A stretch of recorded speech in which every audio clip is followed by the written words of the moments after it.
I'm sure it's not called a living room on a boat, but I don't know what it is called. It doesn't matter. What matters is my 3 buddies around, the brewski in my hand, and a party in the Bahamas awaiting us. This is dope, Charlie says, raising his glass of champagne toward Cameron. Thank you so much for this. A guy couldn't ask for better friends, or a better bachelor party. Really, it's my pleasure, Cameron says with his $1,000 smile. The 2 of them clink glasses, then Trent and I clink our bottles. Then we all holler excitedly and slam down the rest of our drinks. Trent and I, the 2 working-class stiffs, are drinking beer. Meanwhile, Charlie and Cameron are drinking expensive champagne. Cameron has always been wealthy. He was born into it, but Charlie hasn't. He's about to marry into wealth. When I gave him for drinking champagne as the yacht left the harbor, he said, I gotta get used to tasting the good life. That all had us cracking up. It's a running joke, him marrying Eliza for her money. But it's only a joke because we know he loves her. They are a great match. And unlike many of his previous girlfriends, the rest of us actually approve of her. As Cameron pours a couple more glasses of champagne and Trent grabs us a couple more beers, a warm breeze swirls in through the open doors behind me. There's an outdoor seating area just outside the living room, just beyond a set of sliding glass doors. I step out onto the aft side of the boat. I think it's aft anyway, and squint to see the Florida coast receding on the horizon, hunkered under the setting sun. When we get to the Bahamas in a few hours, we'll probably be partying late into the night and sleeping all day tomorrow before our return trip tomorrow evening. Trent steps out and hands me a beer. Dude, you know what I just realized? He asks. What? We're going into the Bermuda Triangle. What? I shout. Are you serious? The Bahamas are in the Bermuda Triangle? What's wrong? Charlie says, stepping out with his glass of champagne. He's always the peacemaker, and it's something I exploit when the mood strikes me. I can't believe you would do this to me, I say, pointing at my friend's face. Do what? Charlie asks, clearly scared. I didn't do anything. Next to me, Trent is trying to keep a straight face. Yeah, that's f***ed up, dude, he says. What? Charlie says. What are you talking about? You're taking me into the Bermuda Triangle, I say, trying to keep the ruse up. But I'm unable to hold it in any longer. Trent and I cackle. Charlie looks mad for a moment, but he can't sustain it. He cracks a smile and gives me a shove. Damn, how do I always fall for your shit? He says. I'm serious. You should take up acting. No, I shouldn't. You're the only person in the world I can fool. I bet Eliza won't have a hard time faking her orgasms with you. We all crack up again. This is all par for the course with us. Whoa, that's cold, Cameron says, stepping out and joining us. Enough about Charlie's fiance's orgasms. Let's start the real party. He extends a hand, showing us a plastic baggie with small and colorful squares of paper inside. Acid. Oh, Trent says. We're really doing this? Hell yeah, we are, Cameron says. Let's get weird. The stars shift and swirl, mirroring the movement of the dark waves on which the yacht floats. The hum of the engines and the sound of water parting under the boat coalesce into a strangely lulling symphony that fills my ears, making my brain feel like it's covered in fuzz. I lay on one of the seats on the aft of the boat, staring up at the brilliant splash of stars overhead. Trent lays on another seat nearby. We haven't said a word in I don't know how long. Time is no longer measurable for me, not in this state. All I remember is asking if Trent felt anything, and he replied by giggling for what seemed like a year, but was really probably 5 minutes, or a month. That was a yes. Inside, Charlie and Cameron are playing Mario Kart on the N64 that Cameron brought along. They sound like they're having fun. The 2 members of the crew haven't been back to check on us, for which I'm thankful. I don't think I can handle interacting with a stranger right now. Do you know how many ships and planes have gone missing in the Bermuda Triangle? Trent asks. The sudden introduction of his voice makes me shiver. At first, I'm not sure if he's talking to me, which is good because I don't want to think about people going missing. Not right now. Not while LSD is messing with my brain. I want to keep things light and happy, so I don't answer. But it doesn't matter. Trent keeps on going. Over 2,000 ships and 200 planes, he says, voice full of awe. I wonder what happened to them all. They sank, I say. simple as that. Got lost and sank. I don't know, Trent says. What if there's another explanation? I heard a theory that there's a wormhole out there, like a local disturbance that opens up when the conditions are just right, and it transports people to another dimension. My head swims as I continue looking up at the stars. They're still moving, swirling, leaving tracers in their wake. Part of me knows it's just the movement of the yacht and the drugs that are making the stars look like they're moving. But in this state, seeing is believing. And what I'm seeing is trippy as hell. Sorry, Trent says after a long moment. didn't mean to bring the mood down. It's okay, I say. But I close my eyes for a moment, trying to get my mind away from the thoughts of people disappearing. It would be so easy if something went wrong. So easy for this tiny little boat to disappear into the dark depths below. I don't believe in alternate dimensions or wormholes in the Atlantic Ocean. I don't believe in any of the weird stuff people say about the Bermuda Triangle. I believe in... Wow, Trent says, interrupting my train of thought. I open my eyes and sit up to look at him, and I see strange, tiny specks of colored light floating up from the floor. They shimmer, changing colors from blue to green to purple to orange. I look down at the floor of the yacht, seeing the specks appear as if they're coming from the floor, or through it. Are you guys seeing this? Cameron asks, stepping through the open sliding door, his hands out as if to play with the specks. But they seem to disappear into him as they touch his skin, like tiny snowflakes melting as they touch him. If snowflakes were multicolored and floated up instead of down. Yeah, I see it, Trent says. Me too, I say. Charlie steps outside behind Cameron, a look of amazement on his face. It looks like it's just coming around the boat. He moves to the side and looks over. With my heart racing, I stand up and do the same. He's right. It's as if the colored specks are only around the boat, creating a perimeter about 3 feet thick beyond the side. The specks come up out of the water and float upward into the night sky. Looking up, I find that they continue up as far as I can see, like a boat-shaped tunnel into the stars. Part of me wants to believe this is a shared hallucination brought on by the acid, but I know the chances of that are slim. All 4 of us seeing the exact same thing? Not likely. Is this like, what's it called? Bioluminescence? Trent asks. I stick my hand out and watch the specks of light disappear into my skin. They don't come out the other side, which is strange because I can see them moving through other things, like the awning, the table, even the cabin. Someone should ask the captain if he's seeing this, Charlie says. That makes me remember the 2 crew members, the captain and the chef. We can't see either of them from where we are. The captain is driving the boat, and the chef is down in the kitchen, preparing dinner that's supposed to be served at 8, whenever that is. I pull out my phone, only to find that it's completely off, and I can't get it to turn back on. Are your phones working? I ask. As my 3 friends pull their phones out, I gaze into the living room area. On the left side of the room, there's a narrow door that leads down to the kitchen. The door opens and the chef, a stern-looking man with Eastern European features, steps out. His eyes move over us as though we're not even here. He turns and heads towards the helm. As he goes, I see that he has a knife in his hand. Gulping, I try not to dwell on the horrible feeling digging into my gut. It's just the drugs, I tell myself. You're tripping on acid. That's all it is. Everything's fine. Strange. My phone isn't working, Cameron says. Me neither, Trent says.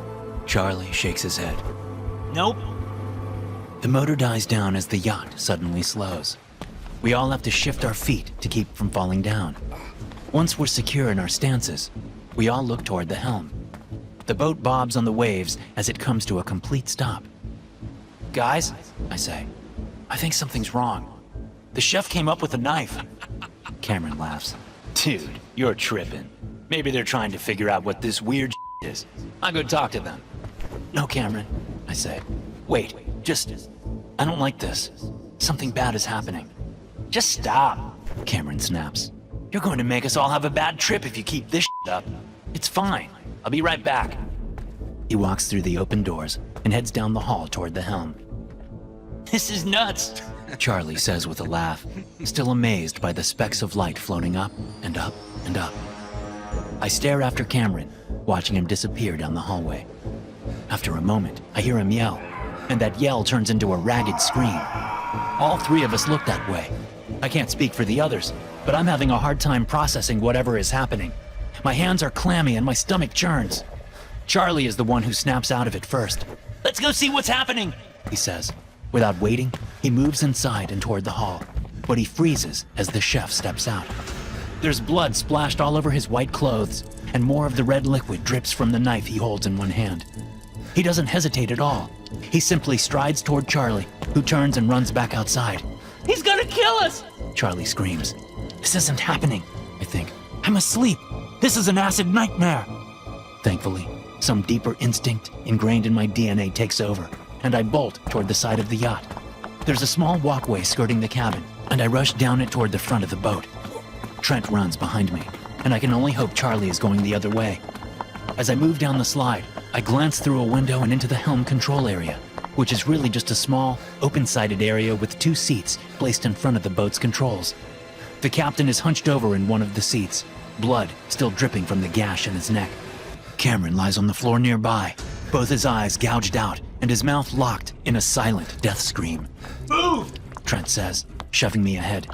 I glance behind me and see the chef following us. We get to the front of the boat, seeing Charlie coming down the other side.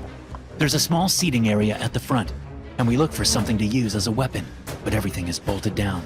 So as the chef steps out on one side, we all go down the other side, keeping the bulk of the boat between us. Following Charlie's lead, we all run back around the other side and head up to what I heard the captain call the flybridge when we got to the tour. It's an open-air platform that sits on the very top of the boat, with boat controls so you can helm the boat from there or from down in the enclosed area. From up here, we can see the chef coming around the other side. The only way to get up to us is by a set of steep stairs, although he technically could climb up on any side if he wanted to.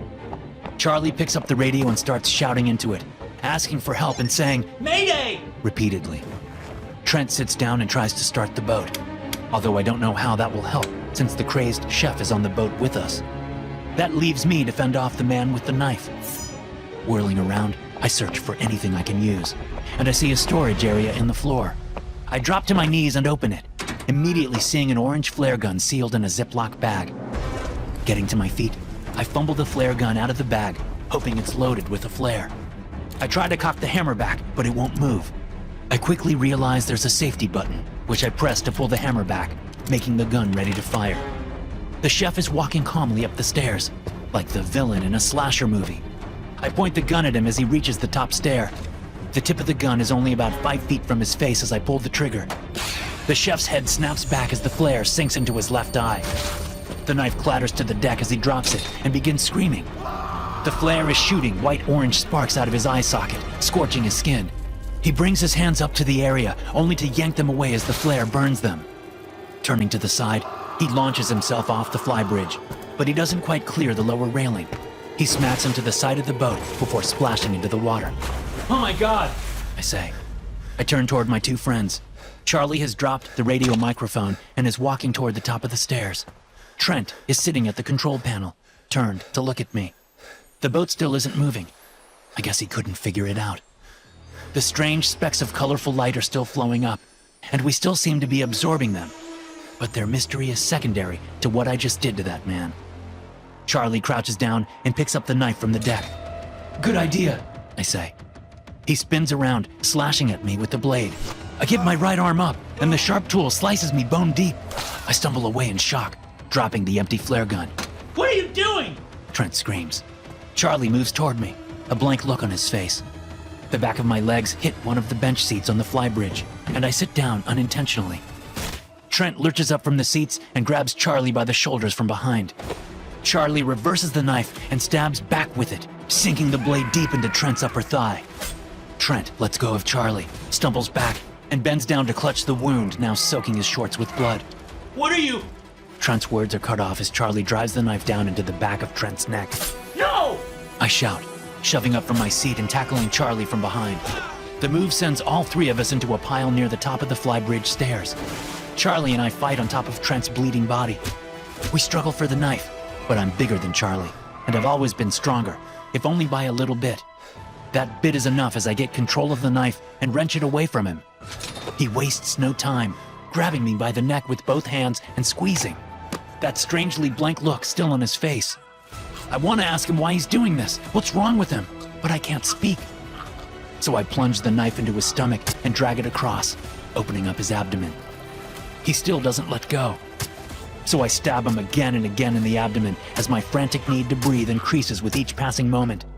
I stab him in the chest repeatedly until his grip finally falters and he releases me. I pull away from him and gasp, my back up against one of the bench seats. "What the I say, whimpering. Why? Then I scream at the night sky. Let me wake up! Time passes. I have no idea how much, but probably just a minute or two. When I come back to my senses, there's still a slow trickle of blood coming from Charlie's body, spreading on his shirt. As I stand up, I hear movement from down below. It's footsteps. Fear and hope war inside me as I go to the railing and look down in time to see a figure walk stiffly out onto the deck below. "Cameron?" I say, unable to believe what I'm seeing. Cameron turns and tilts his head to look up at me, but he still doesn't have any eyes, only gory wounds where they once were. The chef emerges from the water at the very back of the boat, pulling himself back onto the yacht. Nearby, Trent stirs, shoving Charlie's body off him and standing up. Next, Charlie stands up. I've gone insane, I think. It's the only explanation. Their wounds aren't fake. This isn't some elaborate prank. There's no way. I felt Charlie's flesh give as I stabbed him again and again. This isn't possible. The captain comes out and stands next to Cameron and the chef. They all look at me for a moment, then they turn their attention skyward. I follow their gazes and look up. The boat moves, giving me the feeling like I'm in an elevator that's going up. When I look down, I see that the whole thing is moving. It's rising out of the water, floating with the speckles of color up toward the stars. Then a blinding bright light erupts from overhead, forcing me to close my eyes. When I open them again, I'm in some kind of massive warehouse. There are balls of ephemeral light here and there, illuminating the space. But as I look around, I see that I'm not alone. We're not alone. The silent corpses on the yacht are still here with me, but there are so many more. They're standing on boats or sitting in planes. There are hundreds of planes and thousands of boats, all floating atop a strange jet-black sea that is the warehouse floor. Many of the boats are ancient looking. They have sails and no motors. Many of the planes look like they came from a World War II museum. Dead faces stare at me through windows and from behind windscreens. Other vehicles are more modern, like the yacht on which I stand, and a small commercial airplane floating nearby. Hello? I say, my voice echoing across the massive space. No one answers. They all just stare. Charlie steps toward me, his intestines hanging out of the wound I put in his gut. I don't put up a fight as he takes the knife from my hand. We're fascinated by death, Charlie says to me. We've been studying it for some time. I shake my head. What are you talking about? Who's we? The answer to that question is not one your mind is equipped to understand. You're not Charlie, I say, feeling dumb even as I say it. No, Charlie says.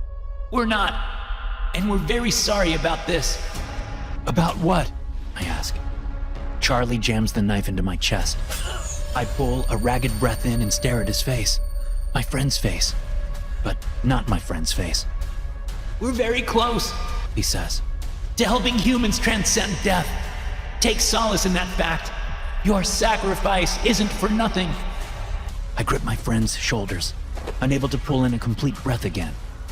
He pulls the knife blade from between my ribs and eases me down to the floor. As I bleed out, I can't help but wonder if he told me the truth. I hope he did.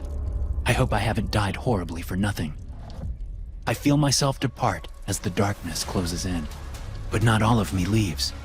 Some small part of me is forced to stay behind, forced by these strange beings who are so curious about human mortality And I find that part of me is no longer in control as my body stands up on its own. Something else now inside of it, driving it like a meat puppet. I'm trapped in my own body, like all the others who stare at me with their blank eyes. I'm trapped, and I can't even scream.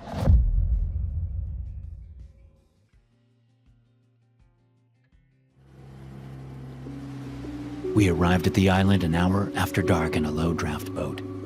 It was a last-minute call, and one I wasn't particularly happy doing, but something was wrong with the lighthouse. This part of the Bahamas was treacherous, given all the coral in the shallow water just waiting to tear up passing boats. In fact, Great Isaac Key was only an island in that it was dry land surrounded by water. It was a growth of coral on which a small patch of trees grew. The unmanned lighthouse and the few crumbling buildings were the only things on the piece of land. You could walk from one end to another in about 10 minutes, and at its widest, it would only take you 5 minutes to cross it. Without the lighthouse, and given the cloudy skies, it was pitch black. I could just make out the faded and chipped white paint of the lighthouse against the dark sky. It was impossible not to think about the ghost stories surrounding the island and the lighthouse. Stories of mysteriously disappeared lighthouse keepers and tragic shipwrecks leaving ghosts to roam the island. Stories that only added to the mystery of the Bermuda Triangle. As I killed the boat's engine and guided it toward the rocky shore, Nicholas pointed the spotlight around, focusing on the patch of trees between us and the lighthouse. I can't see where I'm going, I said. Aim it at the shore, please. He did, allowing me to aim the boat between two outcroppings of the gray coral. At 20 years old, Nicholas wasn't my ideal choice for a helper, but I was doing his mother a favor. He preferred to sit at home and play video games or make TikTok videos, thinking he was going to be some kind of influencer. Meanwhile, his poor mother worked 2 jobs to support him and his younger sister. So when she asked me to help him earn a little money and teach him some skills, I couldn't say no. His mom was a good woman, and we'd been friends for over 3 decades. Although it had been years since I'd been called out to the lighthouse, I knew it was a fairly simple system, which was why it was so strange that the light was completely off. Although simple, the system had several fail-safes in place to prevent this very thing from happening. It ran on solar power, for one, and it had several replacement bulbs already in place. If one of the bulbs went out, the system would sense this and shift the apparatus so that the next bulb in line was in position to work. Automation had long ago made lighthouse keepers obsolete, so people like me would be called in whenever there was a problem. But it was a rarity that the light would be completely out. Usually, there would be a warning that something was wrong before that happened. Nicholas hopped out of the boat as we came to the shoreline. He brought the bow line with him and tied it around a thick piece of jutting coral on shore while I grabbed my tools. I stepped carefully off the boat and onto the sharp coral. I needed to watch my step because tripping and falling would likely draw blood. And the whole island was made of the sharp and now dead coral. The last thing I wanted to deal with was a deep cut out here 20 miles from help. I heard this place is haunted, Nicholas said as he shined the spotlight at the trees again. There was a smile in his voice, but I wasn't in the mood.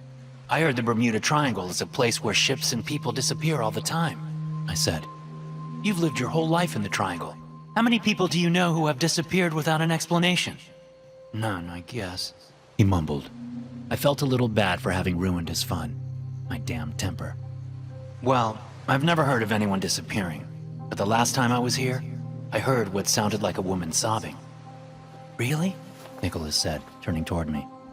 You sure it wasn't your wife? I clenched my jaw. Keep the light out of my eyes, I said, raising my free hand to block the bright spotlight. Right. Sorry. His tone said he was anything but sorry. I lowered my hand and tried to blink away the spots. Is the boat secure?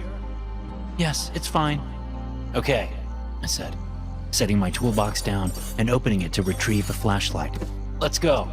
Want to go through the trees or around them? Around them, Nicholas answered a little too quickly. I chuckled. Okay, let's do it. Lead the way and keep that light pointed at the ground so you can see where you're stepping. We started toward the lighthouse, skirting the patch of trees on our left. Most of them were just over 6 feet tall and densely packed. A soft Bahamian breeze stirred their tops, the ever-present smell of salt water intensifying briefly. An unmistakable rustling came from the trees. Both Nicholas and I stopped mid-stride and looked that way, shining our flashlights at the trees. I could see the tops of some of them parting violently as something big moved toward us. I expected someone to barge out of the trees at any moment, but the treetops stopped parting just before whatever it was in there reached the edge of the patch. The powerful spotlight that Nicholas held revealed nothing but dense evergreen tree branches. Hello? I called. Who's there? There was no answer. My fear turned swiftly to anger. I set my toolbox down and opened it, grabbing a hammer out. With the tool in one hand and my flashlight in the other, I rushed to the edge of the trees and shoved through to the spot where I thought the person had stopped. But there was no one there, just thick trees. I knew it had to have been a person, because there were no animals of a size who could part the trees like that. But I saw nothing, no one. I backed out of the trees and looked at Nicholas. Did they move while I was grabbing my hammer? I asked. I don't know, He said, clearly freaked out. I didn't hear them move, but the trees moved back to where they were before. I turned back to the trees. You wanna with us, asshole? I've got a pistol on me. I'd hate to shoot you by accident. Better come out now. If you're stranded here, we'll take you back to town with us. No harm, no foul. I waited, but there was no answer. Carry this, would you? I gave the hammer to Nicholas and then gathered my toolbox, and we resumed our walk to the lighthouse. I glanced over at the trees a couple of times, seeing nothing out of the ordinary. Then we were past the patch of trees and approaching a couple of crumbling brick buildings that had once been accommodations for the lighthouse keepers. Nicholas motioned his light at the buildings, through the glassless windows and into the doorless doorways, revealing nothing but dirty concrete floors and blank walls. We came to the wooden stairs up to the lighthouse entrance. The boards were rotting and large chunks were missing. Careful, I told Nicholas. Test each step before you put your full weight on it. What do you think that was back there? He asked. Are we safe? We're fine, I said. Probably just some animal. What animal would do that? Maybe a seal. A seal? Nicholas asked. I've never seen a seal around here. Well, it happens sometimes. Now let's go. Nicholas moved up the steps, and I moved after him. He went through the open doorway into the base of the lighthouse. I was about to move in, but I had a strange feeling that I was being watched. I looked over my shoulder, jolting as I saw a man standing in the doorway of one of the crumbling brick buildings. He wore a grimace on his pale face, and his eyes burned with hatred. I blinked, and he was gone. I shone my flashlight at the building, but saw no sign of him. What's wrong? Nicholas asked from behind me. Nothing, I said, turning back and looking at the young man. Nothing. Let's go. The interior of the cast iron lighthouse was dirty. The floor was coated with paint chips that had fallen off the walls. The metal stairs boomed under our feet as we made our way toward the top of the 150-foot structure. I glanced over my shoulder often as we moved, half expecting to see that grimacing man behind us, even though I knew he wasn't real. He was just a figment of my imagination. So how's your mom doing? I asked, no longer able to stand the only noise being our plodding footsteps. Fine, Nicholas said. I waited for more and wasn't surprised when he started talking again. She's always tired. She works so hard.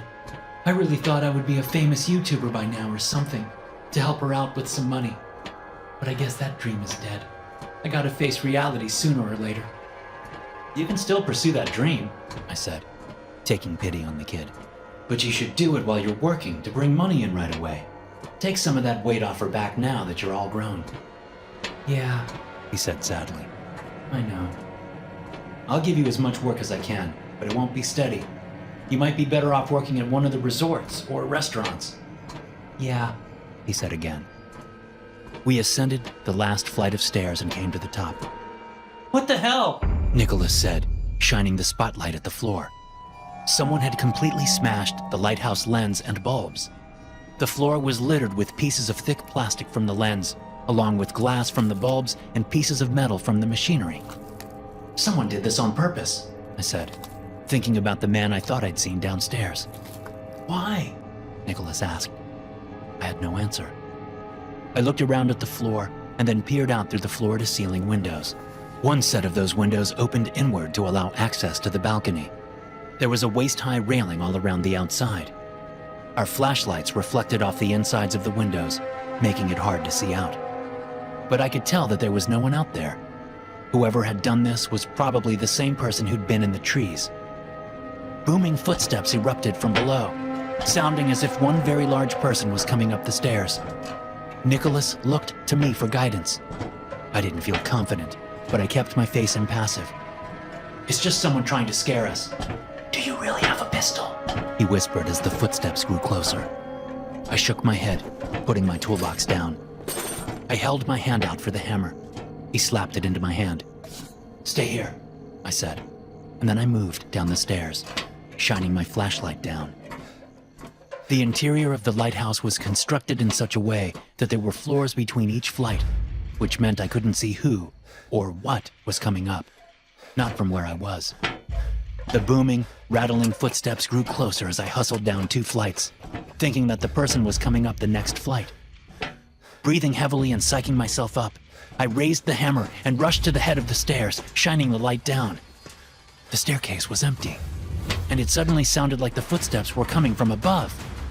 I looked up just as Nicholas screamed for help from the top of the lighthouse. Taking the stairs 3 at a time, I rushed back up, coming to the top to find that the spotlight was lying on the floor. Nicholas was nowhere around, but the set of windows that opened onto the balcony stood ajar. I dashed out onto the balcony and saw Nicholas floating out beyond the side, his feet kicking as he struggled against some unseen force. In a flicker, I saw the grimacing man from downstairs. He had Nicholas by the neck, holding him out over the drop-off. No! I shouted, running toward them. The man let go just as I got to the railing. Nicholas's fingers brushed mine as he fell. Then he screamed until the sound was cut off by a crunching thump from far below. I looked around for the man, but he was gone. In a sickening panic, I ran all the way down the stairs and found Nicholas outside. His body was a mess of pulverized meat, shattered bone, and splashed blood. I knew he was dead, and I wanted to take him off the island, but I was scared. I was so scared. I couldn't wrap my mind around what I'd seen, so I ran. I'm not proud of it, but I ran back to my boat, falling twice and scratching myself up as I went. And then I came here.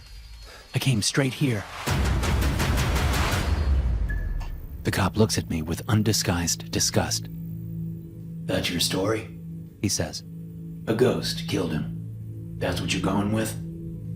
It's the truth, I say with my elbows propped on the cold metal interview table and hands on either side of my head. I know it sounds crazy, but it's the truth. So those scratches on your arms, scratches that look suspiciously like fingernail marks, were left there when you fell down on your way back to the boat. That's what you're telling me? Yes, it's the truth. And what about your hammer? He asks. My brow furrows. What about it? Where is it? I think about that for a moment. I must have left it next to Nicholas's body when I went down to see if he was alive. I think I dropped it there. And that's when you got the blood all over your shirt and pants, right? When you tried to save him? Yes, that's right. When I realized I couldn't save him, I just lost it. I held him to me, getting his blood all over me. Uh-huh. The man studies me with his small eyes. He doesn't say anything. I wait. Your hammer seems to have gone missing, he says finally. Missing?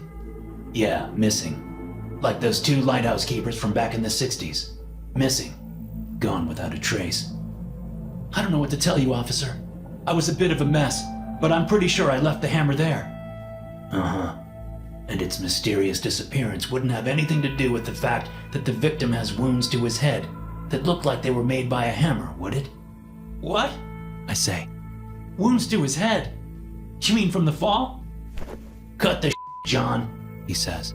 I know you and the kid weren't on good terms. I know that he had some compromising pictures of you that could ruin your marriage. Pictures of you and his mom together. If that's not motive, I don't know what is. You got rid of his phone, but I guess you didn't think to check the cloud. Please, I say. I'm telling you the truth. I didn't kill him. I didn't. I was going to leave my wife. He tried to blackmail me, but I didn't care. I was going to leave my wife for her. I swear. I told you the truth about what happened. I told you. The cop stands up, shaking his head. You're so You should have cooperated when you had the chance. He leaves the room, slamming the door behind him. I stare down at the table. I swear it's the truth. I murmur. I swear.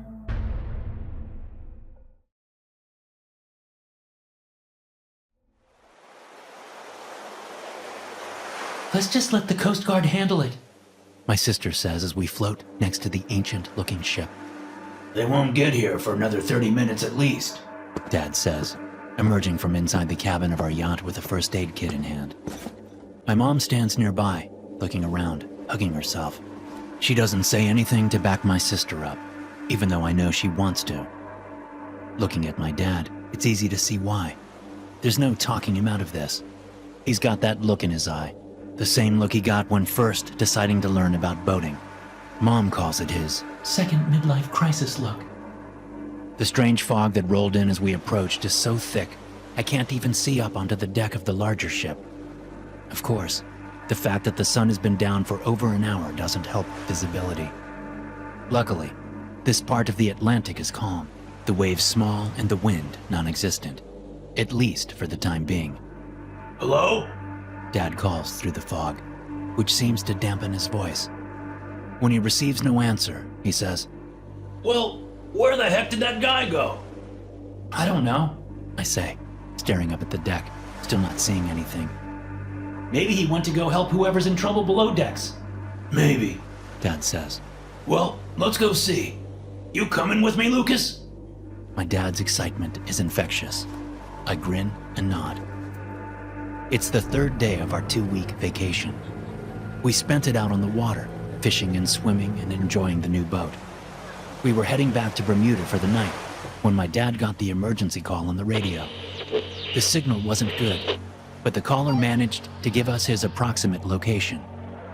Using our boat's radio, Dad called the Coast Guard and then radioed the guy back and told him help was on the way. But the guy begged us to come. He said people were trapped below decks and the boat was sinking, but he needed help getting the people out. It didn't take much convincing at all. Dad changed direction and we motored toward the coordinates. When we arrived, the guy, barely a dark figure through the fog, caught the lines we threw up to him and tied them off. We haven't seen him since. Without hesitation, Dad grabs onto the netting hanging off the side of the old-school wooden boat and starts climbing.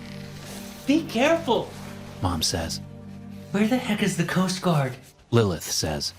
I don't have to look to see that she's biting a nail while she speaks. It's easy to tell from her voice. I climb up after Dad with my backpack containing supplies strapped over my shoulders. My feet thud as they hit the deck. I hand Dad a flashlight from my backpack and take one for myself. We shine our lights around the fog-shrouded deck, picking out masts and limp sails and lines, but no people. Hello? Dad calls. There's no answer. This is amazing, he says, gazing around. Whoever owns this boat must have put a lot of money into restoring it. Or maybe it's a replica built for some movie. Either way, the attention to detail is incredible. He pauses for a moment, still gazing around. It doesn't look like it's sinking at all. I don't know. Maybe there's water in the bilge. It's just not tilting yet. Either way, we better be quick about this.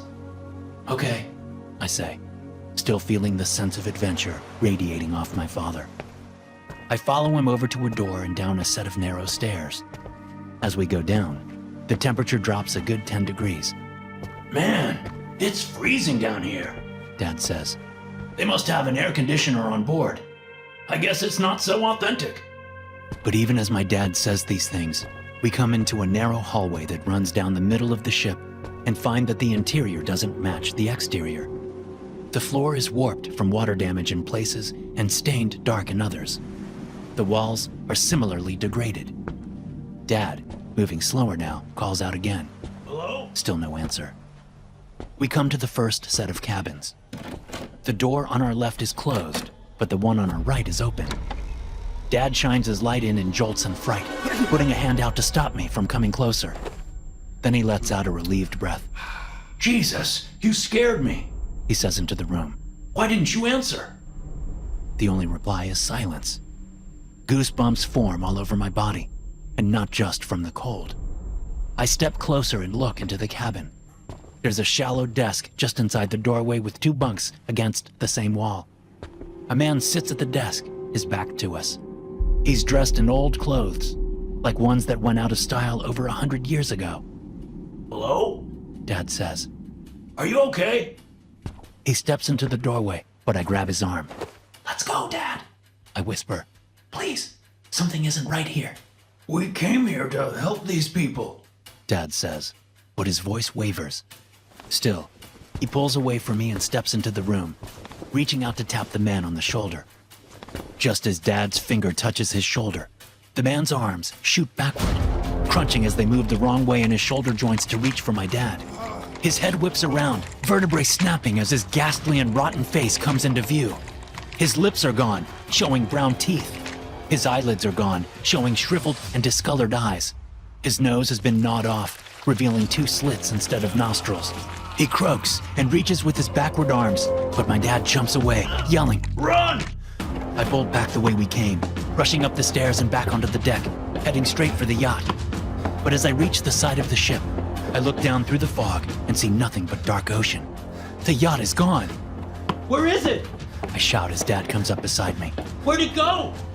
Judy? Dad shouts, pointing his flashlight out into the fog, revealing nothing but more fog. Lilith? A thunderous crunching sounds from nearby, and I feel violent reverberations through my feet. Whipping my head to the right, I see the deck planks snapping in half in the middle of the ship. The deck slants under me, the front and back of the ship tilting from that broken line like the vessel is somehow being folded in half. I try to keep my footing, but the deck quickly becomes too steep, and I find myself sliding down toward the broken middle of the ship. My father is next to me, also scrambling, sliding, trying to catch hold of something to keep from falling into that black maw. We've both ditched our flashlights, which slide down the tilting deck and disappear into the newly formed gap.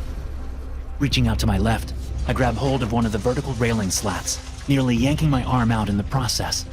I reach out for my dad, but it's far too late. He turns onto his stomach, reaching back toward me, hands out and terror engulfing his features. Dad! I yell, just before he disappears into the dark gap between the teeth-like edges of the broken deck. Maybe he's in the water now and he can swim away, I hope. I have little time to process this, because the ship is still tilting, defying physics. The masts on either side of the ship pierce through the deck as the 2 halves continue to move toward each other. Wood crunches and cracks. Sails tear. Lines snap. I know my only choice is to jump, so I swing myself onto the outside of the railing and take a deep breath before launching myself into the air. The dark sea rushes up to meet me, embracing me like an old friend who doesn't know his own strength and could easily choke the life from me. Fighting against unseen currents, I make it back to the surface and inhale. The 2 halves of the ship are pressing together in a melody of destruction. Knowing that a sinking ship can pull a person under as it goes down, I turn and swim away. But I don't take 4 strokes before I turn and look back for any sign of my dad.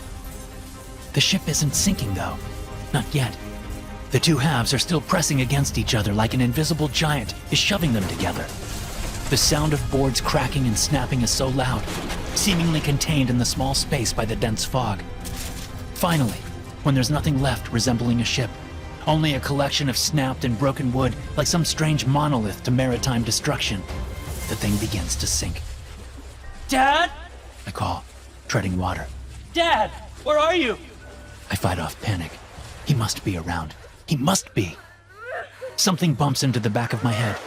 Crying out, I spin around and see the yacht. Our yacht, floating in the water directly behind me. I'm sure it wasn't here when I jumped into the water. I'm positive. Although it could have been nearby, obscured by the fog. Mom? I call as I swim toward the ladder at the back. Mom? Lilith? Silence greets me. But at least I won't drown in the middle of the ocean. At least I can radio for help. In fact, the Coast Guard should be here any minute. I climb out of the water and onto the back of the yacht. There's no sign of my mom or sister. Shoes squelching and water draining from my clothes, I walk into the cabin and look down the stairs that lead to the kitchen and sleeping areas. I open my mouth to call for my mom and sister again, but the words don't come. Probably because a column of vapor comes out as I breathe. It's cold, and this is eerily familiar. Still, I need to see. I can't not go down there. When I get to the bottom of the stairs, I'm in an area that doubles as a living room and dining room. The small kitchen is up to my left.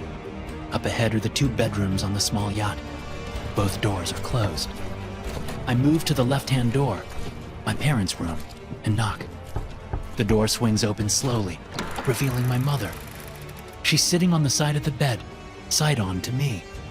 Her hair hangs down, obscuring her face. She looks limp, like if I touched her, she would fall back onto the bed. Mom, I whisper. yes, dear. She answers. I can't see her mouth move, and the rest of her body doesn't budge an inch. Are you okay? I ask. Where's your father? I choke on my words, unable to say them. It's okay, dear. Mom says, finally turning to look at me. I exhale another cloud of vapor. She's okay. She looks normal. Come here. She says, patting the bed next to her. I move over to her, wanting nothing more than to be comforted by my mother. I sit down on the bed, but before I can say anything, my mom says, Good boy. Now, where's your sister? her mouth twists into a too wide grin, and her head cocks to the side as her eyes bore into me. Something scrapes the ceiling above me. I look up to see my sister clinging to the ceiling directly overhead. Her head rotates, vertebrae snapping as it spins to fix on me with an insane grin. Then she drops from the ceiling, her arms rotating in their sockets and reaching toward me as I scream. Thanks for watching. Be sure to subscribe and smash that like button to get notified every time I upload a new video. You can also check out some more of my animated horror stories right here.